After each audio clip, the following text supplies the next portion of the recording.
Sa lahat po ng mga scammer, ito lang po yung mensahe ko sa inyo. May pamilya din po kaming inuuwian, anak, asawa, mga magulang na sinusuportahan.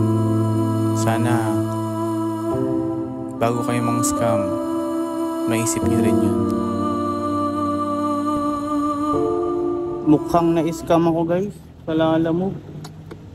2,000 yung inabono ko. Hindi pa rin nagpaparamdam yung pick up. Kawawa. Sapatos safety shoes yung pinapadala. Andito naman yung sapatos kaya tapos yung drop off nakausap ko din kanina bago ko ni-receive, okay naman. Tapos yung drop off din siya, parang shoe, parang tindahan din siya ng mga sapatos. Kaya akala ko yun yung legit. Tapos okay naman yung nakausap ko kanina. Problema lang ngayon, hindi pa sila sumasagot. Kawa, tagal ko pa namang hindi bumiyahe ng Lalamove. Ilang buwan na. Kakabiyahe ko lang, may scam pa ako ng 2,000. Ito yung sapatos Yes, wait lang. Ito yung sapatos guys, talagang safety shoes siya Safety shoes talaga siya, kaya akala mo legit talaga legit yung booking.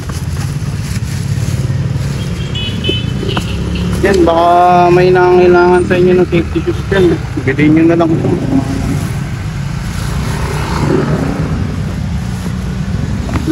Standard size 8 42. Hindi ko na makontak. Na-scam na yata. Ang pating tagal ko nang di bumabiyahe. Ngayon lang ulit ako bumiyahe. May scam pa kayo diba? Mukha naman legit, di ba? Yung sapatos, Sapatos. Piniga ko to, matigas naman.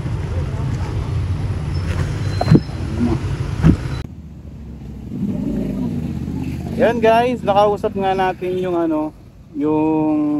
nakausap na natin yung customer service ng Lalamove. Yun. At familiar naman ako dun sa sa parang protocol nila. Pero ewan ko ba ba't nakalimutan ko. Dapat talaga may resibo guys Yan, nakapaskil dyan. Ipapaskil ko na lang yung protocol para sa lahat, awareness. Ako pa talaga yung naging example awareness. Yan guys. Yan, bahala na si Lord sa mga scammer. Pero ganun talagang buhay, laban lang tayo. May mangyayari ding maganda sa atin. At baka meron sa inyo dyan guys, ay nako, di ko alam kung baka may trip sa inyo dyan ng sapatos 2,000 ang aking inabono. Bahala na kayo, presyohan nyo na yan guys. Size 8 yan. Hindi ko naman magagamit yan kasi size 10 yata ako Paano ko gagamitin yan? Saka di ko naman kailangan ng safety shoes. Ayan. Amazing. This is wonderful. Yan guys. Yon! Biyahe pa rin tayo. Huwag tayo mawala ng pag-asa guys. Babalik din yon, pera lang yon. So, yun na nga guys, kakauwi ko lang at hanggang ngayon wala pa ring tumatawag sa akin kung naghahanap dun sa sapatos natawagan ko sila parehas yung pick up tsaka yung drop off. So ibig sabihin may number ako nila pero wala silang tawag sa akin. Ibig sabihin nun legit talagang na-scam na nga tayo. May na lang yung boses ko kasi baka marinig ng asawa ko. Hindi ko sinabi sa kanya kasi yun nga, buntis siya. Bawal ma-stress. Kaya tinanong ko siya kanina kung kailangan na ba niya yung pera. Kasi kailangan mo na yung 2,000, babe. Bakit?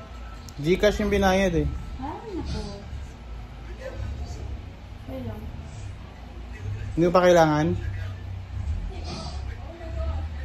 Gagawin ko. Ayun tayo, babe. Baka hindi mo pa kailangan, tubuan ko na lang. Dahil mo utang sa akin. Yun nga, kung meron mang interesado dun sa dun sa sapatos, no?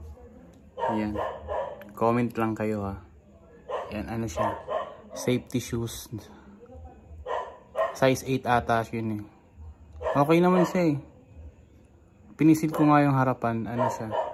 Matigas siya. Kaya, kala ko legit. Yun. Baka may kakilala kayo o trip nyo. Diba? 2K yung ano ko dun. Abono. Bahala na kayo. Shing! Certified na scam.